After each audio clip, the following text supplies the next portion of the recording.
Hey everyone! Last week we got clarity on which party will hold the majority in the House of Representatives. This was a critical component in determining how the election could impact commercial real estate. If the Democrats had won the House, Congress would have been split, resulting in far fewer policy and economic changes in the coming years. However, the Republicans won control of the House, together with the Senate and, of course, the presidency.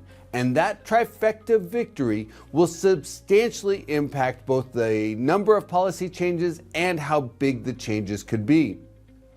But even though we know both houses of Congress and the presidency will be controlled by the Republicans, there are still a lot of questions.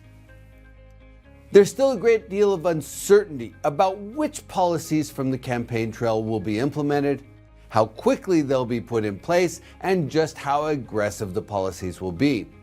That said, 3 focus points of the Republican campaign are already influencing the commercial real estate market. The first is tax policy. The renewal of the 2017 Tax Cuts and Jobs Act provisions that were scheduled to phase out or expire in 2025. The second is the implementation of broad-based trade tariffs. And the third is potential changes in immigration policies and the deportation of illegal immigrants.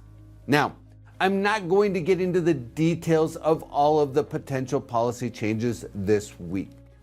But I am going to highlight how just the prospect of these changes are already influencing the real estate market. And the impact is most visible in the interest rate outlook. Since early October, about when the betting odds began to favor the re-election of former President Trump, the 10-year Treasury began to rise, climbing by about 70 basis points since then. There are certainly a variety of other factors putting upward pressure on rates, but I do think the election played a role in the increases. And naturally, the rise of interest rates put upward pressure on the cost of commercial real estate financing. The reasons behind this are multifaceted, but many economists cite the inflationary nature of several of President-elect Trump's proposed policies. Both tariffs and reduced immigration, let alone deportations, could lift inflation.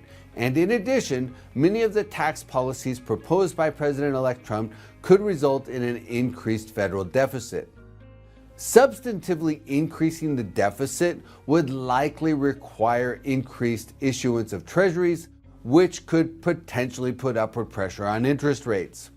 And while some of these policies could boost economic growth, concerns surrounding the risk of reigniting inflation have also brought the probability of Federal Reserve rate reductions into question.